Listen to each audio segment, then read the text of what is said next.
Hi, I'm Darrett Adkins, and welcome to Performer's Corner.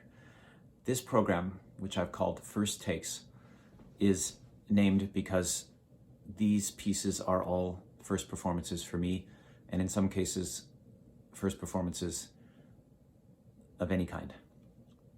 The program starts with Dorothy Rudd Moore's Baroque Suite for cello, which she wrote in the 60s for her husband, Kermit Moore, who was an extraordinary composer, conductor, and cellist.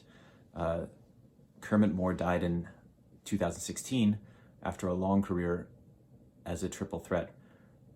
And Dorothy Rudd Moore had an extraordinary career. She was born in Wilmington, Delaware, went to Howard University, and became internationally known as one of the first and most important Black women composers in the world. Dorothy's style was broad over her career, but this piece is interesting in its neoclassical qualities. It's obvious in the title, the Baroque Suite. It's written on Baroque materials, but she uses modern techniques in terms of rhythm and meter and the jaggedness of juxtapositions of materials, not transitioning smoothly, but in a modern, jagged way, one against the other. This slow movement is a deeply heartfelt, sort of longing tribute to Purcell, I believe. The first movement is perhaps a parody of a Bach-Brandenburg concerto.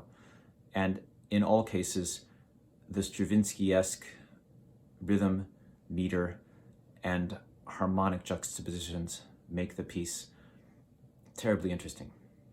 The second piece on the program is Su Liantan's Langkawi Mythology 2, which is the second in her mythology series about the breaking off of Langkawi Island from the mainland of Malaysia, where Su was born.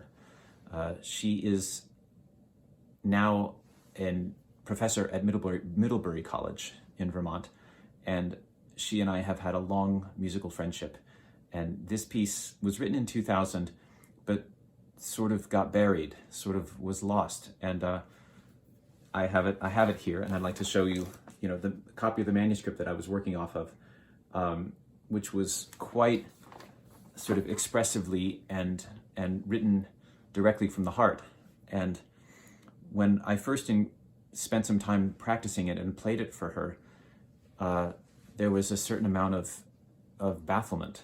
And when the pandemic hit and I was able to start practicing pieces that had been sitting in my cabinet for some years, I really thought, I'd love to go back and look at Langkawi mythology. And I'm so glad that I did, because it's a piece of incredible expression, conflict, passion, drama. It's a real narrative of the birth of an island and the birth ultimately of people on that island. So the first movement, Stones, is about the interaction between the ocean and the stones as the island becomes a geological formation. The human voice is fragmented, unformed, and present, but more as sort of a ghost of the formation of the island in Stones. The second movement, the postlude, Caves, actually does bring the human voice into interaction with the island as it's born. So the mythology becomes humanized, and the voice of the woman at the end of the piece is heartrending and sort of creates a sense of, for me anyways, of great peace or resolution or hopefulness or something. It's very beautiful.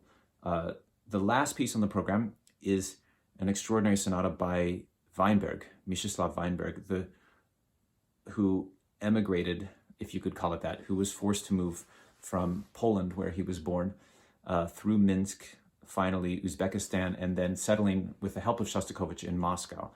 And he became possibly Shostakovich's closest compositional friend. They shared their work with each other. They had a friendly competition. Shostakovich's 15-string quartets, when number 15 was finished, Weinberg sent his number 16 to Shostakovich.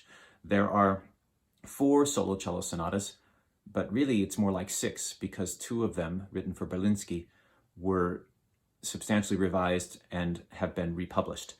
The first sonata was written for Rostropovich in the 60s, and it's a three-movement work. The first movement is sort of an arch form. It starts in the lowest and most distant range of the cello, soars passionately up to the top of the instrument in a lyrical and powerful way, and returns to from where it came.